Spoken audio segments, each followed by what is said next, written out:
Welcome to the Black and Gold Today, brought to you by Cadillac of New Orleans. I'm Jim Derry. Well, maybe, just maybe, the news from Airline Drive will become more encouraging later Tuesday and Wednesday, as a report this morning from ESPN said Drew Brees was scheduled to test his bruised rotator cuff by throwing some passes. And if he can get most of his strength back by the end of the week, the chances are very good that Brees will be back in the starting lineup after a one-game hiatus.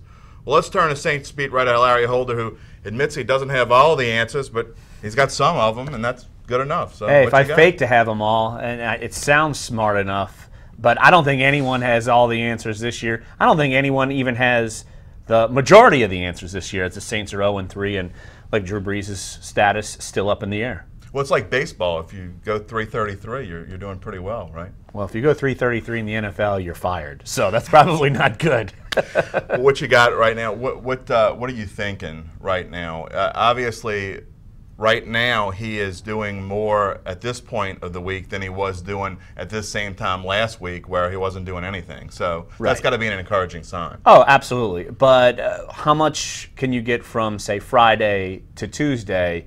I think we don't know, and only the person that knows would be Drew Brees, and he's going to have to gauge how he feels, his strength. I know coaches are going to be looking on intently to see the velocity, if he can make the throws, but I think this is going to have to be every day. They're going to have to test it out. Now, if Drew Brees doesn't feel great on Tuesday, I think you scale back and you don't take any more risks, because I think the one positive that we saw from the Carolina game is that when called upon, Luke McCown can get it done enough. Right. Like, I think he did more than enough to help the Saints win the game. The offensive game plan was sharp. He was sharp.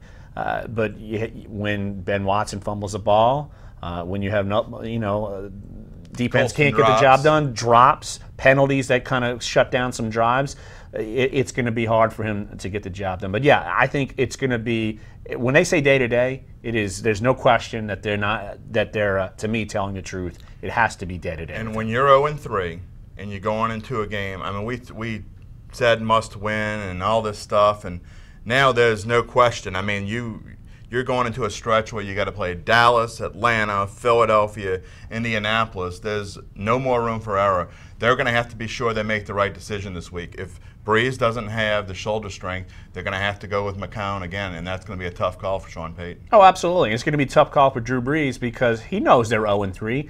He knows Atlanta's 3-0. He knows Carolina's 3-0. And Drew Brees, we saw him acting like as if he was playing on the sideline this weekend. And Drew Brees at even 95% is probably better than Luke McCown. But if Drew Brees is still 80%, 75%, you can't play him. But yeah, against a team like Dallas, to where they're banged up too, and so you're going up against a team that's probably vulnerable. I'm not going to say because it's the Superdome, because the Saints haven't won there in almost a year now. But I think you're right. If Drew Brees is not completely and can't do everything you want him to do, you cannot play him. All right, before we move on, this fires you up, so I got to ask you. Oh, I'm afraid. Is there going to be a Jarvis Bird sighting this weekend? I mean, he might be lurking. I don't know. Is he going to come down from the rafters like Sting and save the day like old school wrestling days? I don't know. I don't know what kind of impact he brings. Sean Payton sound like that there was some positivity there when he was doing his weekly coaches show on the Saints Radio Network. But and he was present at some of the practices last week. What can he bring? I honestly don't know the answer. So I guess it's got to be better than Kenny Phillips, I guess. Well, that's all I can say. I know you and Mr. Duncan will be talking about in your podcast. Oh, absolutely. Absolutely. Okay. Well, thanks for joining us. You got it. We'll be right back with Tuesday's Extra Point. What's one of the nicest things that comes with your new Cadillac from Cadillac of New Orleans? 0% interest. Get 0% interest on all new Cadillacs, now at Cadillac of New Orleans. New owners, new attitude, on Lime Street in Rye in Metairie. Want to feel better about this ugly 0-3 start? Well, maybe today's Extra Point will do the trick. Let's go back in time 19 years ago to this date, September 29th, 1996. Back when Jim Everett was the quarterback and Jim Mora was just a couple of months away from his famous diddly-poo speech, right on his way out the door. The Saints traveled to Old Memorial Stadium to face the Baltimore Ravens, and I am oh so proud to say that I was there to witness the excitement from the press box.